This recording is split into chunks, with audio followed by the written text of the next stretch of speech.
ಶ್ರೀ ಗುರುಭ್ಯೋ ನಮಃ. ಹರಿ ಓಂ. ಭವತಿ ಯದನುಭಾವಾದೇಡ ಮೂಕೋಪಿ ವಾಗ್ಮಿ ಜಡಮತಿರಪಿ ಜಂತುರ್ಜಾಯತೆ ಪ್ರಾಜ್ಞಮೌಳಿಃ ಸಕಲವಚನಚೇತೋ ದೇವತಾ ಭಾರತೀ ಸಾ ಮಮ ವಚಸಿ ನಿಧತ್ತಾಂ ಸನ್ನಿಧಿಂ ಮಾನಸೇ ಚ. ಆಪಾದಮೌಳಿಪರ್ಯಂತಂ ಗುರುಣಾಂ ಆಕೃತಿಂ ಸ್ಮರೇತ್ ತೇನ ವಿಘ್ನಾಃ ಪ್ರಣಶ್ಯಂತಿ ಸಿದ್ಧ್ಯಂತಿ ಚ ಮನೋರಥಾಃ. ತಪಸ್ವಾಧ್ಯಾಯ ಶುಶ್ರೂಷಾ ಕೃಷ್ಣ ಪೂಜಾರತಂ ಮುನಿಂ ವಿಶ್ವೇಶಮಿಷ್ಟದಂ ವಂದೇ ಪರಿವ್ರಾಟ್ ಚಕ್ರವರ್ತಿನಂ. ಶ್ರೀ ಗುರುಭ್ಯೋ ನಮಃ. ಹರಿ ಓಂ.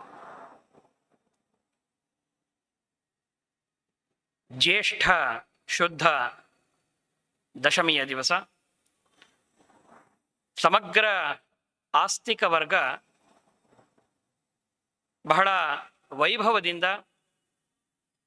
ಅಷ್ಟೇ ಶ್ರದ್ಧೆಯಿಂದ ಆಚರಣೆಯನ್ನು ಮಾಡ್ತಾ ಇರುವಂತಹ ಒಂದು ಪರ್ವ ಅಂದರೆ ಅದು ಭಾಗೀರಥಿ ಜಯಂತಿ. ನಮ್ಮ ದೇಶ ಅನೇಕ ರೀತಿಯಲ್ಲಿ ಅನೇಕ ಹೊಸ ವಿಚಾರಗಳಿಗೆ ತಳಹದಿಯಾಗಿ ನಮ್ಮ ದೇಶದ ಪ್ರಾಚೀನ ಪರಂಪರೆ ನಮಗೆ ಅನೇಕ ಅವಕಾಶಗಳನ್ನು ಅದು ಒದಗಿಸಿಕೊಟ್ಟಿದೆ. ಅದು ವಿಶೇಷವಾಗಿ ಪ್ರಾಚೀನರು ಪಾಶ್ಚಾತ್ಯರು ಹೇಳುವ ಹಾಗೆ ಇಲ್ಲಿ ಪಂಚಭೂತಗಳು ಅಂದರೆ ಕೇವಲ 5 ಎಲಿಮೆಂಟ್ಸ್ ಅಲ್ಲ. ಅದು ಭಾರತದಲ್ಲಿ ನೆಲ ಜಲ ಇವುಗಳಿಗೆಲ್ಲ ತನ್ನದೇ ಆದಂತಹ ಒಂದು ವಿಶೇಷವಾದ ಒಂದು ಮಹತ್ವ ಅನ್ನೋದು ಇದೆ. ಬಹಳ ಪ್ರಾಚೀನ ಕಾಲದಿಂದಲೂ ಕೂಡ ಈ ದೇಶ ಒಪ್ಪಿರುವಂತಹ ಒಂದು ವಿಚಾರ, ನೀರು ಅಂದರೆ ಅದು ಕೇವಲ H2O ಅಲ್ಲ, ನೀರು ಅಂದರೆ ಅದು ಭಗವಂತನ ಒಂದು ವಿಭೂತಿ ರೂಪ ಅಂತ.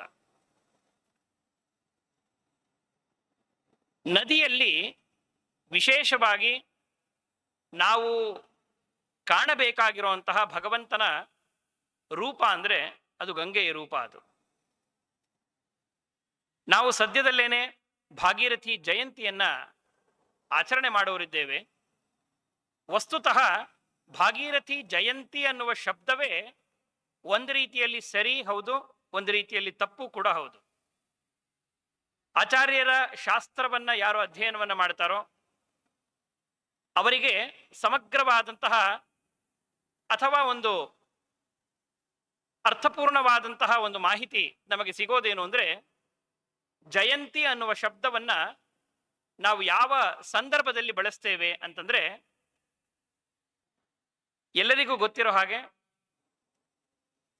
ಯದಾ ಕಾಳಾಷ್ಟಮಿ ಭವೇತ್ ರೋಹಿಣ್ಯಾಂ ಅರ್ಧರಾತ್ರೇತು ಯದಾ ಕಾಳಾಷ್ಟಮಿ ಭವೇತ್. ಅಂದ್ರೆ ಕೃಷ್ಣ ಪರಮಾತ್ಮ ಯಾವ ಅಷ್ಟಮಿಯ ದಿವಸ ಚಂದ್ರೋದಯದ ಕಾಲದಲ್ಲಿ ಉದ್ಭವಿಸಿದನೋ ಆ ಒಂದು ಕಾಲವನ್ನ ಜಯಂತಿ ನಾಮಸಾ ಪ್ರೋಕ್ತ. ಶಾಸ್ತ್ರಕಾರರು ಆ ಒಂದು ಕಾಲವನ್ನ ಜಯಂತಿ ಜಯಂತಿ ಅನ್ನುವ ಶಬ್ದವನ್ನ ನಿರ್ದೇಶ ಮಾಡಿ ನಮಗೆ ಜಯಂತಿ ಶಬ್ದದ ಮಹತ್ವವನ್ನ ತಿಳಿಸಿಕೊಟ್ಟಿದ್ದಾರೆ. ಬಹಳ ದೊಡ್ಡ ದುರಂತ ಅಂದರೆ ಇವತ್ತು ಜಯಂತಿ ಅನ್ನುವ ಶಬ್ದ ಕಂಡ ಕಡೆ ಎಲ್ಲೆಲ್ಲೋ ಹರಿದಾಡ್ತಾ ಇದೆ. ಯಾರ್ಯಾರದೋ ಜಯಂತಿ ಅನ್ನುವ ಒಂದು ದುಸ್ಥಿತಿಗೆ ಇವತ್ತು ಇಳಿದಿದ್ದೀವಿ. ಇದಕ್ಕೆ ಕಾರಣ ಸಾಹಿತ್ಯದ ಬಗ್ಗೆ ಸಮರ್ಪಕವಾದಂತಹ ಒಂದು ಚಿಂತನೆ ನಡೆಸದೇ ಇದ್ದದ್ದು. ಹಾಗಾಗಿ ಭಾಗೀರಥಿ ಜಯಂತಿ ಅನ್ನುವ ಶಬ್ದವನ್ನ ಸ್ಥೂಲವಾಗಿ ನಾವು ನೋಡೋದಾದ್ರೆ ಭಾಗೀರಥಿಯ ಅವತರಣವಾದಂತಹ ದಿವಸ ಅಂದ್ರೆ ಗಂಗಾ ಅವತರಣ ಅನ್ನುವ ಶಬ್ದವನ್ನ ಬಳಕೆ ಮಾಡೋದು ಅತ್ಯಂತ ಸೂಕ್ತವಾದಂತಹದ್ದು. ಅಥವಾ ಭಾಗೀರಥಿ ಜಯಂತಿ ಅಂತಾನೆ ನಾವು ತಗೊಳ್ಳೋದಾದ್ರೆ ಭಾಗೀರಥಿ ಎನ್ನುವ ಶಬ್ದಕ್ಕೆ ಅದು ಸಾಕ್ಷಾತ್ ಭಗವಂತ ಅಂತ ಅರ್ಥ.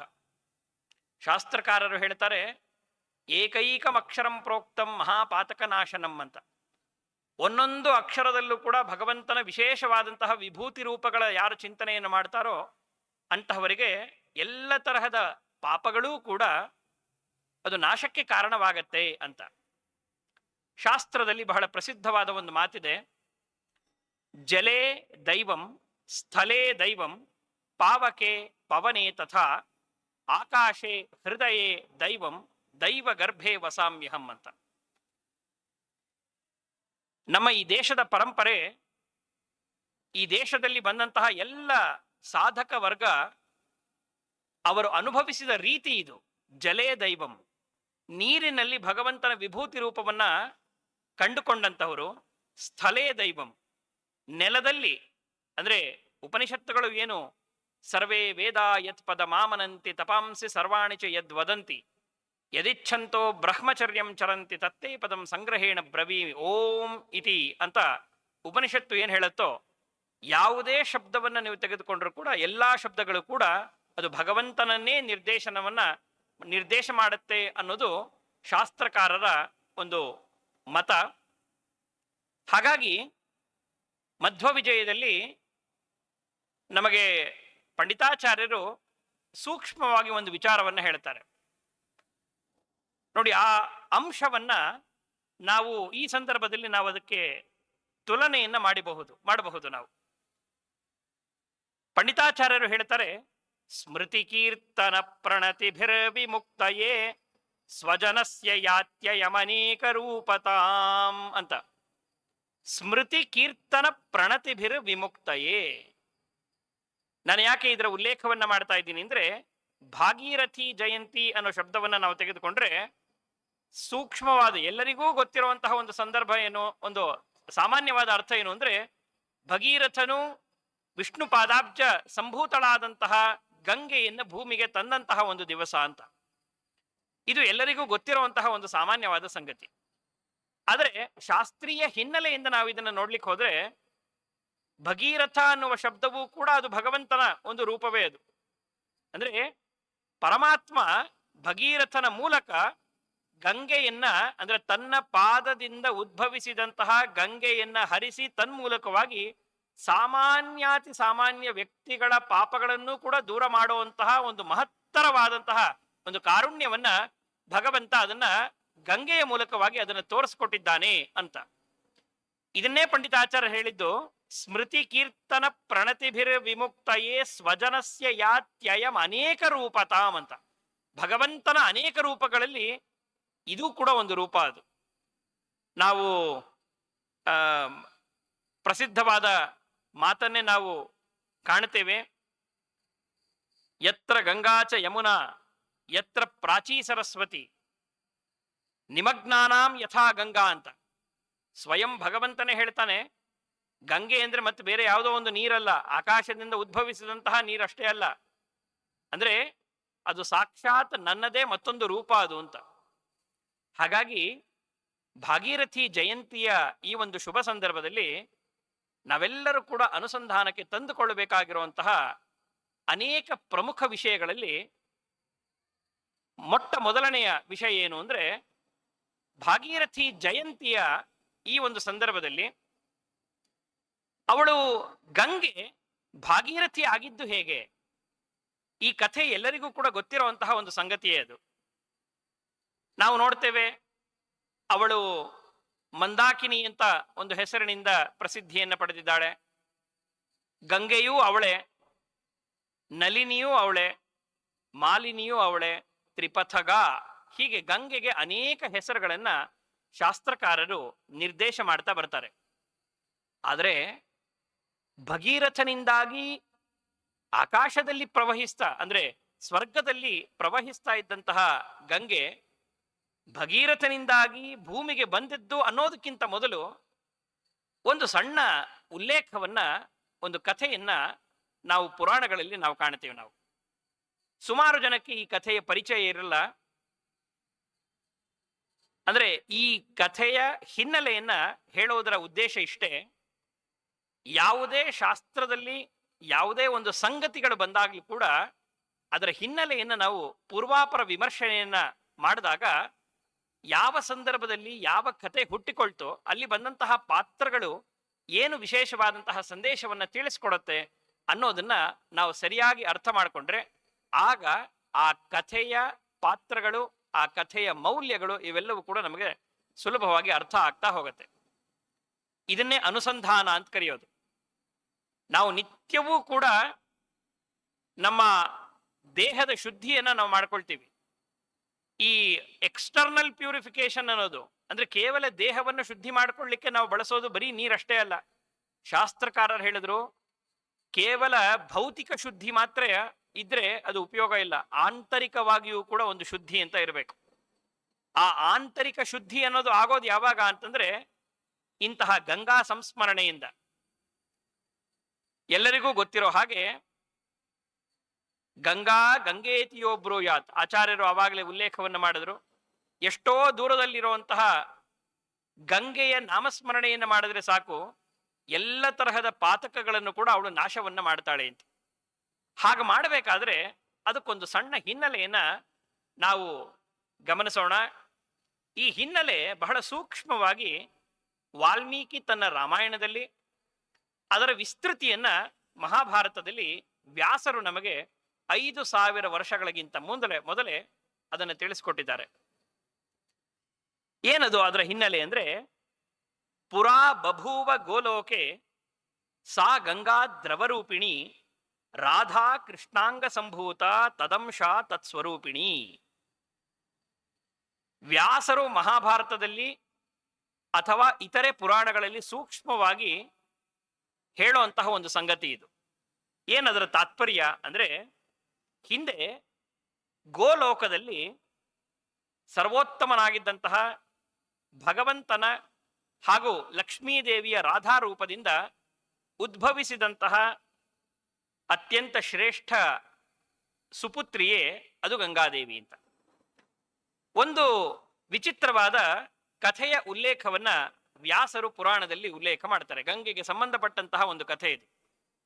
ಈ ಕಥೆಯ ಉದ್ದೇಶವನ್ನ ಅರ್ಥ ಮಾಡಿಕೊಂಡು ಆಮೇಲೆ ನಾವು ಭಗೀರಥನ ಕಥೆಯನ್ನು ಓದಿದ್ರೆ ಅಥವಾ ತಿಳಿದುಕೊಂಡ್ರೆ, ಆಗ ಗಂಗೆ ಯಾಕೆ ಅವಳು ಸ್ವರ್ಗದಿಂದ ಭೂಮಿಗೆ ಬಂದಳು, ಭಗೀರಥನ ಎಲ್ಲ ಪೂರ್ವಿಕರನ್ನು ಕೂಡ ಉದ್ಧಾರವನ್ನ ಮಾಡಿದ್ಲು ಅಂತ ನಮಗೆ ಅದರ ಸಂಗತಿ ನಮಗೆ ಸ್ಪಷ್ಟ ಆಗ್ತಾ ಹೋಗುತ್ತೆ. ಅದು ಒಂದು ವಿಚಿತ್ರವಾದ ಒಂದು ಪ್ರಸಂಗ. ಅದು ಒಮ್ಮೆ ದೇವಲೋಕದಲ್ಲಿ ಲಕ್ಷ್ಮೀದೇವಿ, ಸರಸ್ವತಿ ಹಾಗೂ ಗಂಗಾದೇವಿ 3 ಜನರು ಕೂಡ ಅಲ್ಲಿ ವಿಹಾರವನ್ನ ಮಾಡ್ತಾ ಆಕಸ್ಮಿಕವಾಗಿ ಒಂದು ಪ್ರೇಮ ಕಲಹ ಅಲ್ಲೊಂದು ಪ್ರಾರಂಭ ಆಗತ್ತಂತೆ. ಈ ಪ್ರೇಮ ಕಲಹವೂ ಕೂಡ ಭಗವಂತನ ಒಂದು ಮಾಯೆ ಅದು. ಹಾಗೆ ಪ್ರೇಮ ಕಲಹ ಪ್ರಾರಂಭ ಆಗಿ ಯಾವುದೋ ಒಂದು ವಿಚಿತ್ರವಾದ ಸನ್ನಿವೇಶದಲ್ಲಿ ಸರಸ್ವತಿ ದೇವಿ ಲಕ್ಷ್ಮೀ ದೇವಿಯನ್ನ ನೀನು ನದಿಯಾಗಿ ಹೋಗು ಅಂತ ಒಂದು ಶಾಪವನ್ನ ಕೊಡ್ತಾಳೆ. ವಸ್ತುತಃ ಸರಸ್ವತಿ ದೇವಿ ನದಿಗೆ, ಲಕ್ಷ್ಮೀ ದೇವಿಗೆ ಶಾಪವನ್ನ ಕೊಡೋದು ಅಂತಂದ್ರೆ ಇದು ಮೇಲ್ನೋಟಕ್ಕೆ ಯಥಾವತ್ತಾಗಿ ನಾವು ಅದನ್ನ ಅನುಸಂಧಾನ ಮಾಡಬಾರದು. ಶಾಸ್ತ್ರೀಯ ದೃಷ್ಟಿಕೋನದಲ್ಲಿ ನಾವು ನೋಡಿದಾಗ ಪರಶುಕ್ಲ ತ್ರೈಳಲ್ಲಿ ಒಬ್ಬಳಾದಂತಹ ಲಕ್ಷ್ಮೀ ದೇವಿಗೆ ಸರಸ್ವತಿ ದೇವಿ ಹೇಗೆ ಶಾಪವನ್ನ ಕೊಡ್ಲಿಕ್ಕೆ ಸಾಧ್ಯ ಅಂತ ನಾವು ಅದರ ಆಳಕ್ಕೆ ಇಳಿಯೋದು ಬೇಡ. ಅಂತೂ ಕಥೆಯ ದೃಷ್ಟಿಯಿಂದ ನಾವು ನೋಡ್ಲಿಕ್ಕೆ ಹೋದ್ರೆ ಸರಸ್ವತಿ ದೇವಿ ಲಕ್ಷ್ಮೀ ದೇವಿಗೆ ಒಂದು ಶಾಪವನ್ನ ಕೊಟ್ಲಂತೆ. ಆ ಶಾಪದ ಪ್ರಸಂಗವನ್ನ ಕಂಡು ಗಂಗೆಗೆ ಸಿಟ್ಟು ಬಂತಂತೆ. ಅವಳು ಸರಸ್ವತಿಗೆ ನೀನೂ ನದಿಯಾಗಿ ಹರಿ ಅಂತ ಶಾಪವನ್ನ ಕೊಡ್ತಾಳಂತೆ. ಕೊನೆಗೆ ಸರಸ್ವತಿ ದೇವಿಯು ಕೂಡ ಗಂಗೆಗೆ ಶಾಪವನ್ನ ಕೊಡ್ತಾಳೆ. ಕೊನೆಗೆ ಅಲ್ಲಿ 3 ಜನರು ಕೂಡ ಅಲ್ಲಿ ನದಿಯಾಗಿ ಹರಿಯುವಂತಹ ಒಂದು ಪ್ರಸಂಗ ಅಲ್ಲಿ ಉದ್ಭವಿಸ್ತು ಅಂತ ಪುರಾಣದಲ್ಲಿ ಈ ಉಲ್ಲೇಖವನ್ನ ನಾವು ನೋಡ್ತೀವಿ. ಇಲ್ಲೊಂದು ಸ್ವಾರಸ್ಯ ಏನು ಅಂದ್ರೆ, ಪರಸ್ಪರ ಶಾಪವನ್ನ ಕೊಟ್ಟಾಗ ನಗತಾ ನಗತಾ ಅಲ್ಲಿ ಭಗವಂತ ಅಲ್ಲಿ ಅವತಾರವನ್ನ ಅಂದ್ರೆ ಅಲ್ಲಿ ಪ್ರತ್ಯಕ್ಷನಾಗ್ತಾನಂತೆ. ಪ್ರತ್ಯಕ್ಷನಾಗಿ ಹೇಳ್ತಾನಂತೆ, ಕಲಯಾಚ ಸರಿದ್ಭೂತ ಶೀಘ್ರಂ ಗಚ್ಚವರಾನನೆ. ನೀವಿಬ್ಬರೂ ಕೂಡ ಅಂದ್ರೆ ಸರಸ್ವತೀ ದೇವಿಗೆ ಹಾಗೂ ಅಲ್ಲಿ ಗಂಗೆಗೆ ನೀವಿಬ್ಬರೂ ಕೂಡ ಈ ಕೂಡಲೇ ನದಿಯಾಗಿ ನೀವು ಭೂಮಿಯಲ್ಲಿ ಹರಿಯಿರಿ. ಮುಂದೆ ನಿಮ್ಮ ಮಹತ್ತನ್ನ ಅರ್ಥ ಮಾಡಿಸ್ಲಿಕ್ಕೋಸ್ಕರ ಇದೇ ಇಕ್ಷ್ವಾಕು ವಂಶದಲ್ಲಿ ಒಬ್ಬ ಪ್ರಸಿದ್ಧ ರಾಜ ಬರ್ತಾನೆ. ಅವನಿಂದಾಗಿ ನಿಮ್ಮ ಪ್ರಸಿದ್ಧಿ ಅನ್ನೋದು ಮತ್ತಷ್ಟು ಇಡೀ ವಿಶ್ವವ್ಯಾಪಕವಾಗಿ ಅದು ಹರಡ್ಲಿಕ್ಕೆ ಇದೆ. ಅದು ಅಲ್ಲಿಯ ತನಕ ನೀವಿಬ್ಬರು ಕೂಡ ಇದೇ ಒಂದು ವ್ಯವಸ್ಥೆಯಲ್ಲಿ ನೀವಿಬ್ಬರು ಕೂಡ ನದಿಯಾಗಿ ಹರಿಯಿರಿ. ಮತ್ಕಲಾಂಶಸ್ಯ ಭೂಪಸ್ಯ ಶಂತನೋಶ್ಚ ಸುರೇಶ್ವರಿ ಗಂಗಾ ಶಾಪೇನ ಕಲಯ ಭಾರತಂ ಗಚ್ಚ ಭಾರತಿ. ಗಂಗೆಗೆ ವಿಶೇಷವಾಗಿ ಭಾರತದಲ್ಲಿ ಹರಿಯಲಿಕ್ಕೆ ಒಂದು ವಿಶೇಷವಾದ ಅನುಗ್ರಹವನ್ನ ಪರಮಾತ್ಮ ಅಲ್ಲಿ ಮಾಡಿದ. ಅಲ್ಲಿಂದ ಮುಂದೆ ಭಗೀರಥನ ಒಂದು ಕಥೆ ನಮಗೂ ಶಾಸ್ತ್ರದಲ್ಲಿ ನಾವು ಅದನ್ನು ಕಾಣ್ತಾ ಹೋಗ್ತೀವಿ ನಾವು. ಅಂದ್ರೆ ಈ ವಿಚಿತ್ರವಾದ ಸನ್ನಿವೇಶ ಅಂದ್ರೆ ಲಕ್ಷ್ಮೀದೇವಿ, ಸರಸ್ವತಿ ಹಾಗೂ ಗಂಗೆ ಈ ಮೂವರೂ ಕೂಡ ಪರಸ್ಪರ ಶಾಪವನ್ನ ಕೊಟ್ಟುಕೊಂಡಂತಹ ಒಂದು ವಿಚಿತ್ರವಾದ ಸನ್ನಿವೇಶ. ಇದನ್ನ ನಿರ್ಮಾಣ ಮಾಡಿದವನು ಬೇರೆ ಇನ್ಯಾರು ಅಲ್ಲ, ಸಾಕ್ಷಾತ್ ಭಗವಂತ. ಅದು ಆ ಭಗವಂತ ಒಂದು ವ್ಯವಸ್ಥೆಯನ್ನ ಮಾಡಿದ್ದು ನೋಡಿ ಎಷ್ಟು ಚೆನ್ನಾಗಿದೆ. ಮುಂದೆ ಇಕ್ಷ್ವಾಕು ವಂಶದಲ್ಲಿ ಭಗೀರಥ ಅಂತ ಒಬ್ಬ ರಾಜ ಬರ್ತಾನೆ. ಅವನಿಂದಾಗಿ ನೀನು ನನ್ನ ಪಾದದಿಂದ ಉದ್ಭವಿಸಿದಂತಹ ಈ ಗಂಗೆ ಅವಳು ಮತ್ತಷ್ಟು ಭೂಮಿಗೆ ಹರಿದು ಅಲ್ಲಿಂದ ಮುಂದೆ ಅಧೋಲೋಕದಲ್ಲಿದ್ದಂತಹ ಎಲ್ಲ ಸಗರನ ಮಕ್ಕಳೆಲ್ಲರನ್ನು ಕೂಡ ಉದ್ಧಾರ ಮಾಡುವಂತಹ ಒಂದು ದೊಡ್ಡ ಒಂದು ಘಟನೆ ನಡೀಲಿಕ್ಕಿದೆ. ಅಲ್ಲಿಯ ತನಕ ನೀನಲ್ಲಿ ಪ್ರವಹಿಸ್ತಾ ಇರುವಂತ ಈ ಒಂದು ಶಾಪದ ವ್ಯವಸ್ಥೆಯನ್ನ ಮಾಡಿದ್ದರ ಹಿನ್ನೆಲೆ ಏನು ಅಂತಂದ್ರೆ, ಆಗಲೇ ನಾನು ಹೇಳಿದ ಹಾಗೆ ಪಂಡಿತಾಚಾರ್ಯರು ಇವೆಲ್ಲವನ್ನ ಮನಗೊಂಡೇ ಹೇಳಿದ್ದು. ಭಗವಂತ ಯಾವುದೇ ಒಂದು ಅವನ ನಡೆ ಆಗಲಿ ನುಡಿಯಾಗಲಿ ಅದು ಶಾಸ್ತ್ರದಲ್ಲಿ ನಾವು ಕಾಣ್ತೀವಿ ಅಂತಂದ್ರೆ ಅದಕ್ಕೊಂದು ವಿಶೇಷವಾದಂತಹ ಒಂದು ಸಂಗತಿ ಅಂತ ಇದೆ. ಅದು ಆ ಸಂಗತಿ ಏನು ಅಂತಂದ್ರೆ, ಮುಂದೆ ಇಕ್ಷ್ವಾಕು ವಂಶದಲ್ಲಿ ಭಗೀರಥನ ಒಂದು ಮಹತ್ತನ್ನ ತಿಳಿಸ್ಕೊಡ್ಬೇಕಾಗಿತ್ತು. ವಸ್ತುತಃ ಭಗೀರಥನ ಕಥೆಯನ್ನು ನಾವು ನೋಡಿದಾಗ ಶಾಸ್ತ್ರೀಯ ದೃಷ್ಟಿಕೋನದಲ್ಲಿ ಯಾರು ಶಾಸ್ತ್ರವನ್ನ ಅಧ್ಯಯನವನ್ನ ಮಾಡ್ತಾ ಹೋಗ್ತಾರೋ ಅವರೆಲ್ಲರಿಗೂ ಕೂಡ ವಿಮರ್ಶೆ ಮಾಡುವಂತಹ ಒಂದು ವಿಚಿತ್ರವಾದ ಒಂದು ಬುದ್ಧಿ ಇರುತ್ತೆ. ಈ ಹಿನ್ನೆಲೆಯಲ್ಲಿ ನಾವು ನೋಡ್ತಾ ಹೋದಾಗ ಪ್ರತಿಯೊಂದು ಶಬ್ದಕ್ಕೂ ಕೂಡ ತನ್ನದೇ ಆದಂತಹ ಒಂದು ಮಹತ್ವ ಅಂತ ಇದೆ. ಹಾಗೆ ಇಕ್ಷ್ವಾಕು ವಂಶದಲ್ಲಿ ಬಂದಂತಹ ಈ ಭಗೀರಥನನ್ನ ನಾವು ಶಬ್ದಶಃ ಅಂದ್ರೆ ಎಟಿಮಾಲಜಿ ಅಂತ ನಾವೇನ್ ಕರಿತೀವಲ್ಲ, ನಿಷ್ಪತ್ತಿಗೆ ಅನುಗುಣವಾಗಿ ಭಗೀರಥ ಅನ್ನುವ ಶಬ್ದವನ್ನ ನಾವು ನೋಡಿ ಇಂತಹ ಭಗೀರಥನು ತಂದದ್ರಿಂದಾಗಿ ಗಂಗೆಗೆ ಭಾಗೀರಥಿ ಅಂತ ಹೆಸರು ಬಂದಿದ್ದು ಹೇಗೆ ಅನ್ನೋದನ್ನ ಸ್ವಲ್ಪ ನಾವು ಬೇರೆ ಒಂದು ಕ್ರಮದಲ್ಲಿ ನಾವು ವಿಮರ್ಶೆ ಮಾಡಲಿಕ್ಕೆ ಹೋದಾಗ ಆಗ ನಮ್ಮ ಅನುಸಂಧಾನ ಮತ್ತಷ್ಟು ದೃಢ ಆಗತ್ತೆ. ಭಾಗೀರಥಿ ಜಯಂತಿಯನ್ನ ಆಚರಣೆ ಮಾಡಿದ್ದಕ್ಕೂ ಕೂಡ ಒಂದು ಪುಷ್ಟಿ ಅನ್ನೋದು ಸಿಗತ್ತೆ ಅನ್ನುವ ಹಿನ್ನೆಲೆಯಿಂದ ಒಂದು ಸಣ್ಣ ವಿಚಾರವನ್ನ ನಾವಿಲ್ಲಿ ಅನುಸಂಧಾನಕ್ಕೆ ತಂದುಕೊಳ್ಳೋಣ. ವಸ್ತುತಃ ಭಗೀರಥ ಅವನ ಪ್ರಯತ್ನವೂ ಕೂಡ ಭಗವಂತನ ವಿಶೇಷವಾದ ಕಾರುಣ್ಯದಿಂದಲೇ ಅದು ನಡೆದದ್ದು. ಕಥೆ ಎಲ್ಲರಿಗೂ ಗೊತ್ತಿರುವ ಹಾಗೆ ಸಗರನ ಮಕ್ಕಳು ಅಷ್ಟೂ ಜನ ಕಪಿಲನಾಮಕನಾದಂತಹ ಭಗವಂತನ ಒಂದು ತಪಶ್ಚರ್ಯೆಗೆ ವಿಘ್ನವನ್ನ ಉಂಟು ಮಾಡ್ತಾರೆ.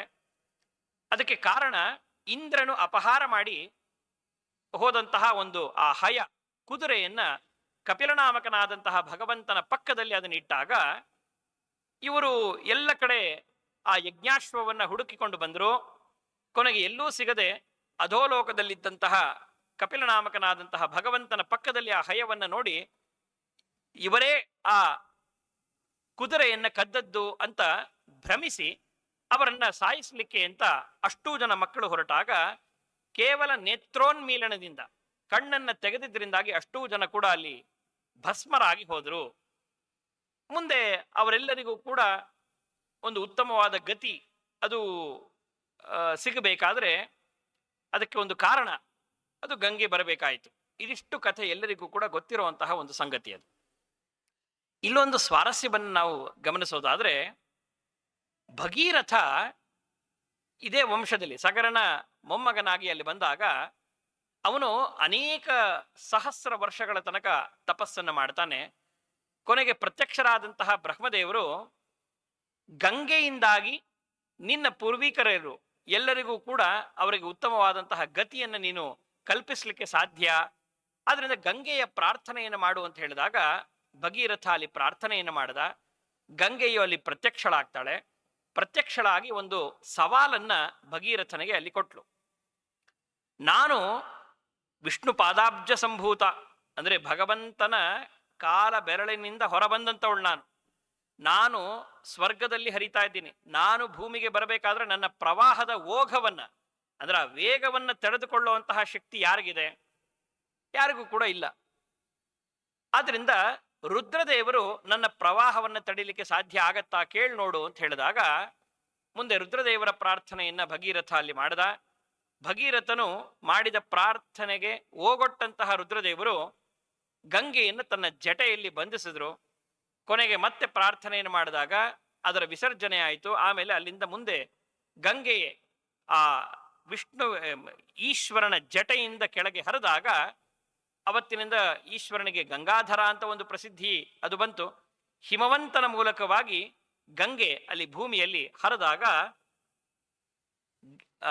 ಶಾಸ್ತ್ರಕಾರರು ಅಲ್ಲಿ ಒಂದು ನಿರ್ದೇಶನವನ್ನು ಮಾಡ್ತಾರೆ. ಹಿಮವಂತನಿಗೆ ಇಬ್ಬರು ಮಕ್ಕಳು ಅಂತೆ. ಅಲ್ಲಿ ಜ್ಯೇಷ್ಠ ಪುತ್ರಿ ಯಾರು ಅಂದ್ರೆ ಅದು ಗಂಗಾ, ಕನಿಷ್ಠ ಪುತ್ರಿ ಯಾರು ಅಂದ್ರೆ ಅದು ಪಾರ್ವತಿ. ಅದು ಹಾಗಾಗಿ ಹಿಮವಂತನ ಮೂಲಕವಾಗಿ ಹರಿದಂತಹ ಗಂಗೆ ಮುಂದೆ ಇಡೀ ಪೂರ್ತಿ ಭಾರತದ ಅನೇಕ ಉಪನದಿಗಳಿಗೆ ತಾನು ಮೂಲಭೂತಳಾಗಿ ಅನೇಕ ನದಿಗಳಿಗೆ ತಾನು ಕಾರಣಳಾದ್ಲು ಅಂತ ಈ ಕಥೆಯನ್ನ ನಾವಲ್ಲಿ ಕಾಣ್ತಾ ಹೋಗ್ತೀವಿ.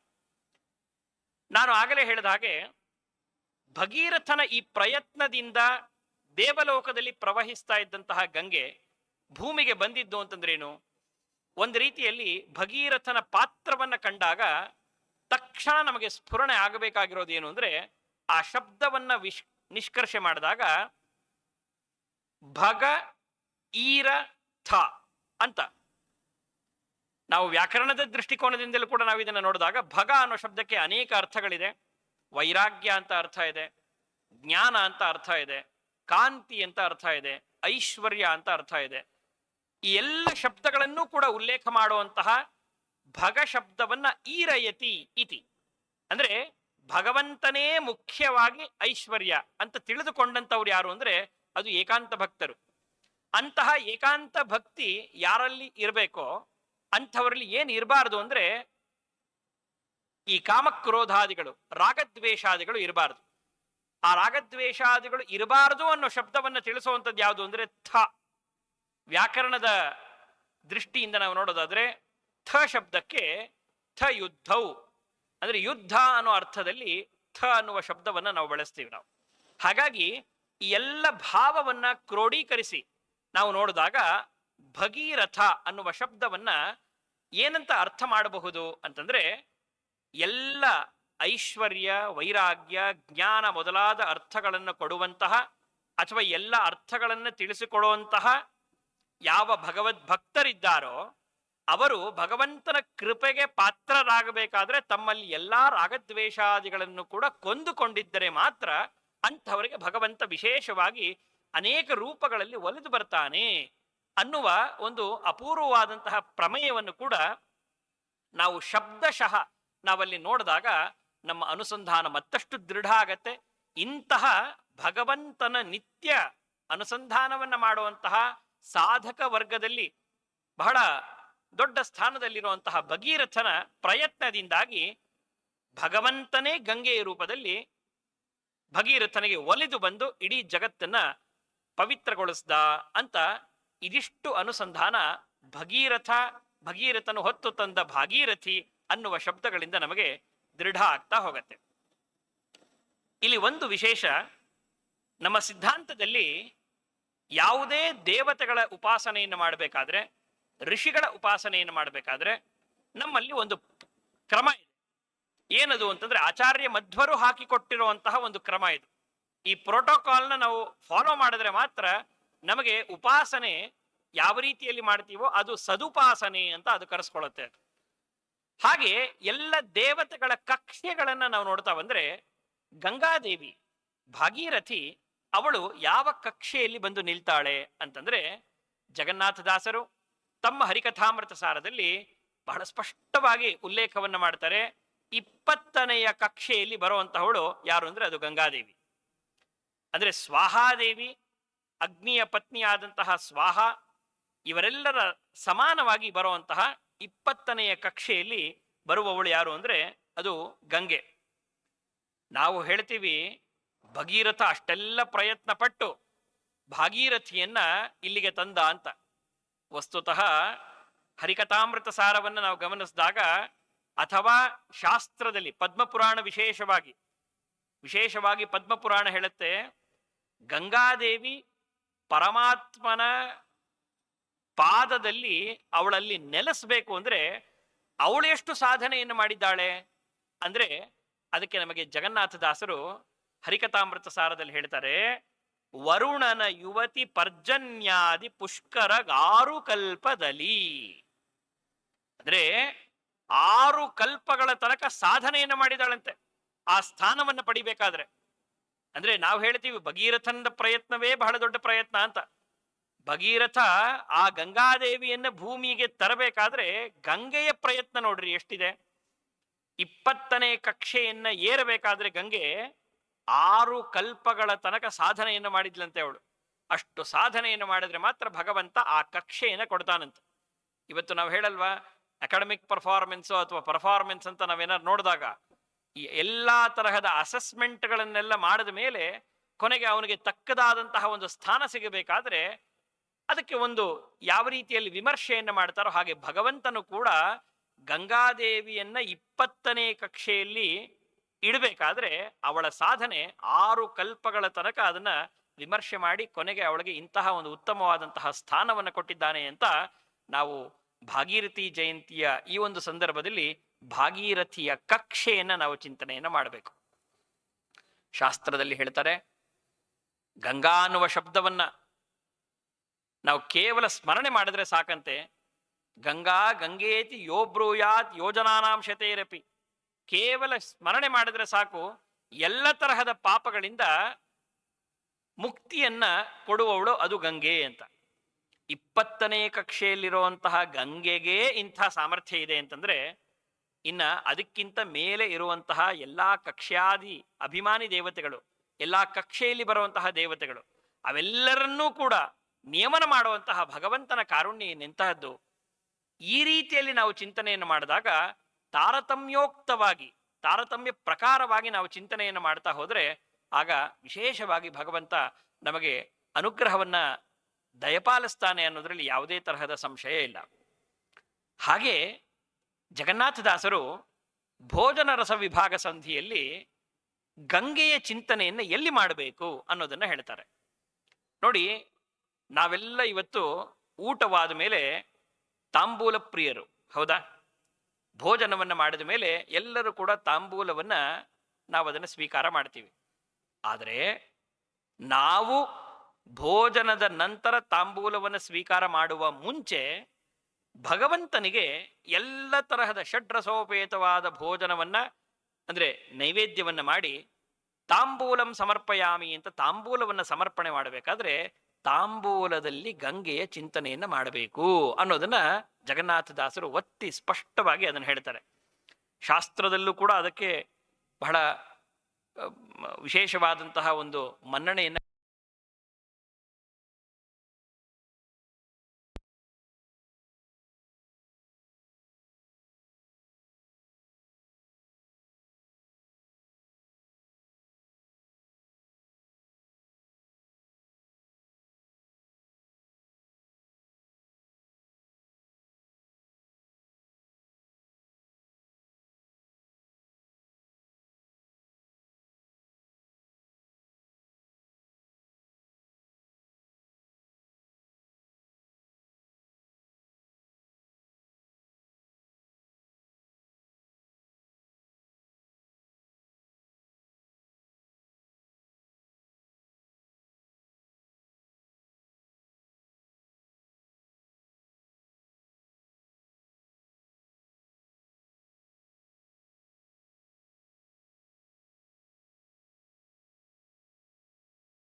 ಹಾ,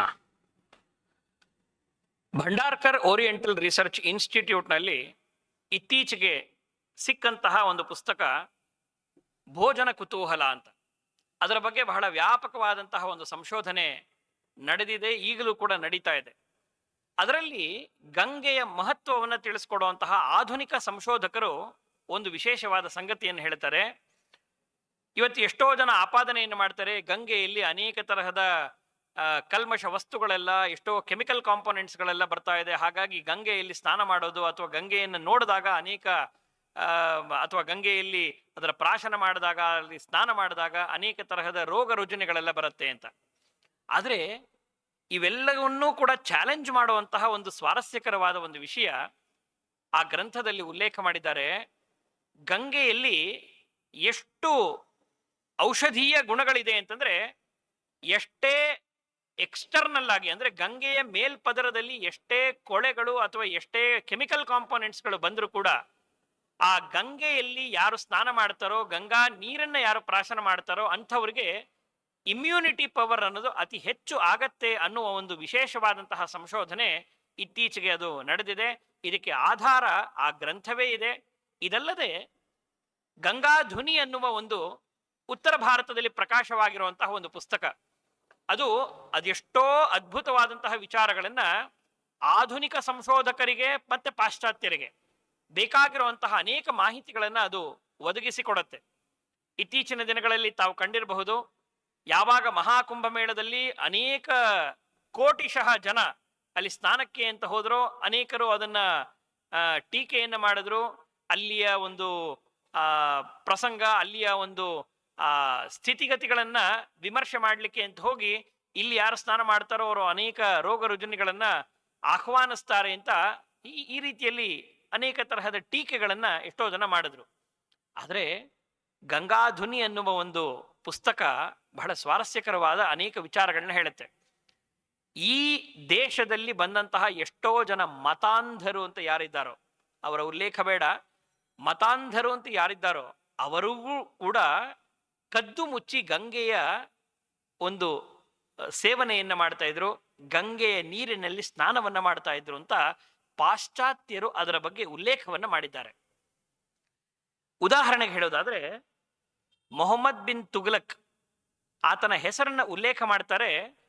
ಆತ ಎಲ್ಲಿಗೆ ಹೋದ್ರೂ ಕೂಡ ಗಂಗೆಯ ನೀರನ್ನೇ ಸ್ವೀಕಾರ ಮಾಡ್ತಾ ಇದ್ದ ಅನ್ನೋದನ್ನ ಆತನ ಪರಂಪರೆಯಲ್ಲೇ ಬಂದಂತಹ ಅವನ ಸಮಕಾಲೀನಾದಂತಹ ಅಬ್ದುಲ್ ಫಜಲ್ ಅನ್ನುವನು ಆಯಿನೆ ಅಕ್ಬರಿ ಅನ್ನುವ ಒಂದು ಪುಸ್ತಕದಲ್ಲಿ ಅವನು ವಿಶೇಷವಾಗಿ ಉಲ್ಲೇಖವನ್ನ ಮಾಡ್ತಾನೆ. ಅವನು ಅಲ್ಲಿ ಉಲ್ಲೇಖ ಮಾಡಬೇಕಾದ್ರೆ ಒಂದು ವಿಷಯವನ್ನು ಹೇಳ್ತಾನೆ. ಅವನ ಕಾಲದಲ್ಲಿದ್ದಂತಹ ಸಂಸ್ಕೃತ ವಿದ್ವಾಂಸರ ಒಂದು ಸಂದರ್ಶನವನ್ನ ಮಾಡಿ ತುಘಲಕ್ ಆಗಲಿ ಅಕ್ಬರ್ ಆಗಲಿ ಇವರೆಲ್ಲರೂ ಕೂಡ ಕದ್ದು ಮುಚ್ಚಿ ಗಂಗೆಯ ಪ್ರಾಶನವನ್ನ, ಗಂಗೆಯ ಸೇವನೆಯನ್ನ ಮಾಡ್ತಾ ಇದ್ರು ಅಂತ. ಯಾಕೆ ಮಾಡ್ತಾ ಇದ್ರು ಅಂದ್ರೆ, ನಾವು ಇವತ್ತಿನ ದೃಷ್ಟಿಕೋನದಲ್ಲಿ ನಾವು ನೋಡ್ತಾ ಹೋದಾಗ ಎಲ್ಲೋ ಒಂದ್ ಕಡೆ ಅವರಿಗೂ ಕೂಡ ಧರ್ಮದ ಪ್ರಜ್ಞೆ ಅನ್ನೋದು ಜಾಗೃತವಾಗಿತ್ತು. ಗಂಗೆಯ ಪ್ರಾಶನವನ್ನ ಮಾಡೋದ್ರಿಂದ ಎಲ್ಲೋ ಒಂದು ಕಡೆ ತಾವು ಮಾಡ್ತಾ ಇದ್ದಂತಹ ಪಾಪಗಳಿಂದ ಒಂದು ವಿಮುಕ್ತಿ ಅನ್ನೋದು ಸಿಗಬೇಕು, ಅಥವಾ ಗಂಗೆಯಲ್ಲಿದ್ದಂತಹ ಸ್ವಾದವನ್ನ ತಾವು ಅನುಭವಿಸಬೇಕು ಅಂತ ಆಯಿನೆ ಅಕ್ಬರಿ ಅನ್ನೋ ಒಂದು ಪುಸ್ತಕದಲ್ಲಿ ಅವನ ಕಾಲದಲ್ಲೇ ಇದ್ದಂತಹ, ಅವರ ಮತದಲ್ಲೇ ಬಂದಂತಹ ಒಬ್ಬ ಸುಪ್ರಸಿದ್ಧ ಒಬ್ಬ ಕವಿ ಅವನು ಅದರ ಉಲ್ಲೇಖವನ್ನ ಮಾಡ್ತಾ ಇದ್ದಾನೆ.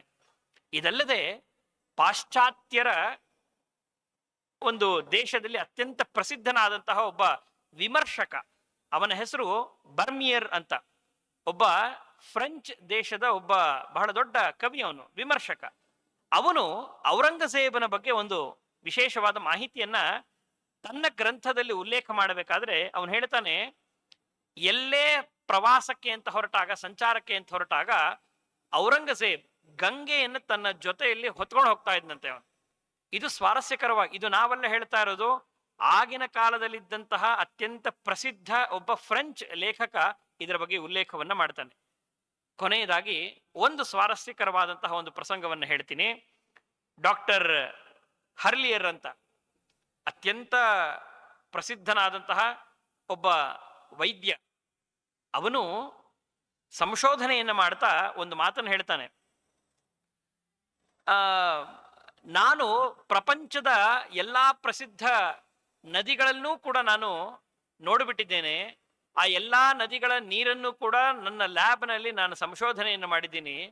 ಆದರೆ ವಿಶೇಷ ಏನು ಅಂತಂದ್ರೆ, ಭಾರತಕ್ಕೆ ಬಂದಾಗ ವಾರಣಾಸಿಯಲ್ಲಿ ಗಂಗೆಯ ನೀರನ್ನು ನಾನು ನನ್ನ ಲ್ಯಾಬ್ ಟೆಸ್ಟ್ಗೆ ಅಂತ ತಗೊಂಡು ಹೋಗಿ ಅನೇಕ ವಿಷಾಣುಗಳ ಮೇಲೆ ನಾನು ಆ ಗಂಗೆಯ ನೀರನ್ನು ಪ್ರೋಕ್ಷಣೆ ಮಾಡಿದಾಗ ಕೆಲವೇ ಕ್ಷಣಗಳಲ್ಲಿ ವಿಷಾಣುಗಳೆಲ್ಲವೂ ಕೂಡ ನಾಶವಾಯಿತು ಅನ್ನೋ ಒಂದು ಸತ್ಯವನ್ನು ಕಂಡುಕೊಂಡೆ.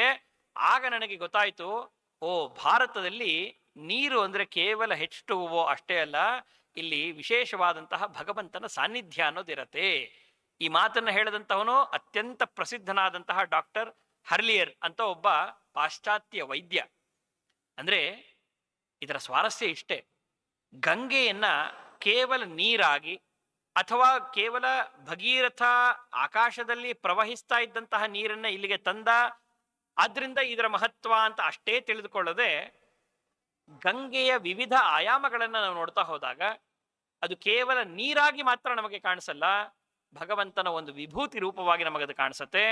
ಶಾಸ್ತ್ರಕಾರರು ಗಂಗೆಯನ್ನ ಅನೇಕ ರೀತಿಯಲ್ಲಿ ಕೊಂಡಾಡಿದ್ದಾರೆ. ವಿಷ್ಣು ಪಾದಾಬ್ಜ ಸಂಭೂತ ಗಂಗಾ ತ್ರಿಪಥಗಾಮಿನಿ, ಪರಮಾತ್ಮನ ಪಾದದಿಂದ ಉದ್ಭವಿಸಿದಂತಹವಳು ಗಂಗೆ ಅಂತಂದ್ರೆ ಇನ್ ಎಂಥ ದೊಡ್ಡ ಪುಣ್ಯವತಿ ಅವಳು. ಹಾಗಾಗಿ ಇಂತಹ ಗಂಗೆಯ ಸ್ಮರಣೆಯನ್ನ ನಾವು ಪ್ರತಿ ದಿವಸವೂ ಕೂಡ ಮಾಡಬೇಕು. ಯಾಕೆಂದ್ರೆ ಯಾರು ಆ ಅಚ್ಯುತಾನಂತ ಗೋವಿಂದ ಅಂತ ವಿಶೇಷವಾಗಿ ಭಗವಂತನ ಪುಂಡರೀಕಾಕ್ಷನ ಸ್ಮರಣೆಯನ್ನು ಮಾಡ್ತಾ ತಲೆಯ ಮೇಲೆ ನೀರನ್ನು ಹಾಕೊಂಡಾಗ ಹೇಗೆ ನಾವು ಪುಂಡರೀಕಾಕ್ಷನ ಸ್ಮರಣೆಯನ್ನು ಮಾಡ್ತೀವೋ ಹಾಗೆ ಗಂಗೆಯ ಸ್ಮರಣೆಯನ್ನು ಮಾಡ್ತಾ ನಿತ್ಯವೂ ಕೂಡ ಯಾರು ತನ್ನ ಆಂತರಿಕ ಹಾಗೂ ಭೌತಿಕ ಶುದ್ಧಿಯನ್ನ ಮಾಡಿಕೊಳ್ಬೇಕು ಅಂತ ಚಿಂತನೆಯನ್ನು ಮಾಡ್ತಾನೋ ಅವನಿಗೆ ಪ್ರತಿ ದಿವಸವೂ ಕೂಡ ಭಾಗೀರಥಿ ಜಯಂತಿಯೇ. ಹಾಗಾಗಿ ಯಾವತ್ತೋ ಒಮ್ಮೆ ಜ್ಯೇಷ್ಠ ಮಾಸದ ಶುಕ್ಲ ಪಕ್ಷದ ದಶಮಿಯ ದಿವಸ ಮಾತ್ರ ಭಾಗೀರಥಿ ಜಯಂತಿಯಲ್ಲ, ಪ್ರತಿ ದಿವಸವೂ ಕೂಡ ಶಾಸ್ತ್ರಕಾರರು ಹೇಳುವ ರೀತಿಯಲ್ಲಿ ನಾವು ಗಂಗೆಯ ಅನುಸಂಧಾನವನ್ನು ಮಾಡಿಕೊಂಡು ನಾವು ಈ ದೇಹವನ್ನ ಹಾಗೂ ಈ ಜನ್ಮವನ್ನು ಶುದ್ಧಿ ಮಾಡಿಕೊಳ್ಳೋದೇ ಆದರೆ ವಿಶೇಷವಾಗಿ ಭಗವಂತನ ಕೃಪೆಗೆ ನಾವೆಲ್ಲರೂ ಕೂಡ ಪಾತ್ರರಾಗ್ತೀವಿ. ತತ್ರಾಪಿ ಗಂಗಾ ಅವತರಣವಾದಂತಹ ಈ ಒಂದು ಶುಭ ಸಂದರ್ಭದಲ್ಲಿ ನಾವು ಈ ಅನುಸಂಧಾನಗಳನ್ನು ನಮ್ಮ ಮನಸ್ಸಿಗೆ ತಂದುಕೊಂಡು ಆಗಲೇ ಹೇಳಿದ ಹಾಗೆ ತಾರತಮ್ಯಕ್ಕೆ ಅನುಗುಣವಾಗಿ ನಾವು ಗಂಗೆಯ ಗತಿಕಲ್ಪನೆಯನ್ನು ನಾವು ಮಾಡಿಕೊಂಡು ನಮ್ಮ ನಿತ್ಯ ಉದ್ಧಾರಕ್ಕೆ ಯಾವ ರೀತಿಯಲ್ಲಿ ನಾವು ಆ ಸ್ಮರಣೆಯನ್ನ ಮಾಡಿಕೊಳ್ಳೋದ್ರ ಮೂಲಕ ಐಹಿಕವಾಗಿ ಹಾಗೂ ಪಾರತ್ರಿಕವಾಗಿ ನಾವು ಉದ್ಧಾರ ಆಗಲಿಕ್ಕೆ ಸಾಧ್ಯ ಆಗತ್ತೋ ಅಂತಹ ಒಂದು ಸ್ಥಿತಿಗತಿಗಳನ್ನು ನಾವೆಲ್ಲರೂ ಕೂಡ ಗುರುಗಳ ಅನುಗ್ರಹದಿಂದ ಕಂಡುಕೊಳ್ಳೋಣ. ಗಂಗಾ ಅನ್ನುವ ಶಬ್ದಕ್ಕೆ ನಿರ್ವಚನವನ್ನೇ ಅನೇಕ ಮಹನೀಯರು ತಮ್ಮ ಗ್ರಂಥಗಳಲ್ಲಿ ಉಲ್ಲೇಖ ಮಾಡಿದ್ದಾರೆ. ಸತ್ಯಧರ್ಮತೀರ್ಥರು ಕೂಡ ತಾವು ಬರೆದಂತಹ ಗಂಗಾಲಹರಿಯಲ್ಲಿ 27-28 ಶ್ಲೋಕಗಳಲ್ಲಿ ಗಂಗೆಯ ವಿವಿಧ ಮಜಲುಗಳನ್ನು ಅದನ್ನು ಅವರು ಪರಿಚಯ ಮಾಡಿಕೊಡ್ತಾರೆ. ಅದರಲ್ಲಿ ಒಂದು ಸ್ವಾರಸ್ಯ ಏನು ಅಂದರೆ, ಗಂಗಾ ಅನ್ನುವ ಶಬ್ದವನ್ನು ನಾವು ಯಾವ ರೀತಿಯಲ್ಲಿ ಚಿಂತನೆಯನ್ನು ಮಾಡಬೇಕು ಅಂತಂದರೆ, ಗಮಯತಿ ಇತಿ ಗಂಗಾ ಅಂದರೆ ಹರಿಯ ಪಾದವನ್ನು ಹೊಂದಿದವಳವಳು. ಹರಿಯ ಪಾದವನ್ನು ಹೊಂದಿದವಳು ಅವಳು ಅಂತಂದ್ರೆ ಅವಳ ಸ್ಮರಣೆಯನ್ನು ಮಾಡ್ತು ಅಂದರೆ ನಮಗೂ ಕೂಡ ಹರಿಯ ಪಾದವನ್ನು ಹೊಂದುವ ಯಾವುದೋ ಜನ್ಮದಲ್ಲಿ ಹೊಂದುವ ಒಂದು ವಿಶೇಷವಾದಂತಹ ಒಂದು ಅವಕಾಶ ಭಗವಂತ ನಮಗೆ ಕರುಣಿಸಬಹುದು. ಅಥವಾ ಗಮ್ ಅನ್ನೋ ಶಬ್ದಕ್ಕೆ ಗರುಡಾಸನನಾದಂತಹ ಶ್ರೀಹರಿ, ಅವನನ್ನ ಸದಾ ಗಾಯತಿ, ಯಾರು ಹಾಡ್ತಾಳೋ ಅವನ ವಿಶೇಷವಾದಂತಹ ಉತ್ಕರ್ಷ ಗುಣಗಳನ್ನು ಸದಾ ಚಿಂತನೆಯನ್ನು ಯಾರು ಮಾಡ್ತಾ ಇರ್ತಾಳೋ ಅಂತಹವಳು ಗಂಗಾ. ಹಾಗಾಗಿ ಯೋಸೌ ಸರ್ವಗತೋ ದೇವ ಚಿತ್ ಸ್ವರೂಪಿ ನಿರಂಜನ ಸಯೇವ ದ್ರವರೂಪೇಣ ಗಂಗಾಂಬ ನಾತ್ರ ಸಂಶಯ. ದ್ರವರೂಪದಿಂದ ಆ ಭಗವಂತನೇ ನಮ್ಮೆಲ್ಲರನ್ನು ಕೂಡ ಅನುಗ್ರಹ ಮಾಡಬೇಕು ಅನ್ನೋ ಒಂದು ಬಹಳ ದೊಡ್ಡ ಕಾರುಣ್ಯದ ಒಂದು ದೃಷ್ಟಿಯಿಂದ ಈ ರೀತಿಯಲ್ಲಿ ನಮ್ಮ ನಡುವೆ ಇದ್ದಾನೆ. ಅಂತಹ ಗಂಗೆಯನ್ನ ನಾವು ನಿತ್ಯವೂ ಕೂಡ ಸ್ಮರಿಸ್ತಾ ಗಂಗೆಯಲ್ಲಿ ಮಜ್ಜನವನ್ನು ಮಾಡ್ತಾ ಅವಳ ಹಾಗೂ ಅವಳ ಮುಖಾಂತರ ಭಗವಂತನ ವಿಶೇಷವಾದಂತಹ ಕೃಪೆಗೆ ನಾವೆಲ್ಲರೂ ಕೂಡ ಪಾತ್ರರಾಗೋಣ ಅಂತ ಈ ಒಂದು ಶುಭ ಸಂದರ್ಭದಲ್ಲಿ ಸ್ಮರಣೆಯನ್ನು ಮಾಡ್ತಾ, ಭಾಗೀರಥಿ ಜಯಂತಿಯ ಈ ಒಂದು ಶುಭ ಸಂದರ್ಭದಲ್ಲಿ ಎಲ್ಲರಿಗೂ ಕೂಡ ತಾರತಮ್ಯಕ್ಕೆ ಅನುಗುಣವಾದ ಒಂದು ಚಿಂತನೆ ಬರಲಿ. ತನ್ಮೂಲಕವಾಗಿ ಹರಿವಾಯು ಗುರುಗಳ ಪೂರ್ಣ ಅನುಗ್ರಹ ಎಲ್ಲರಿಗೂ ಕೂಡ ಸಿದ್ಧಿಸ್ಲಿ ಅಂತ ಹೇಳ್ತಾ ಯದವೋಚಮಹಂ ತೇನ ಪ್ರಿಯತಾಂ ಕಮಲಾಲಯ. ಸರ್ವಂ ಶ್ರೀಕೃಷ್ಣಾರ್ಪಣಮಸ್ತು.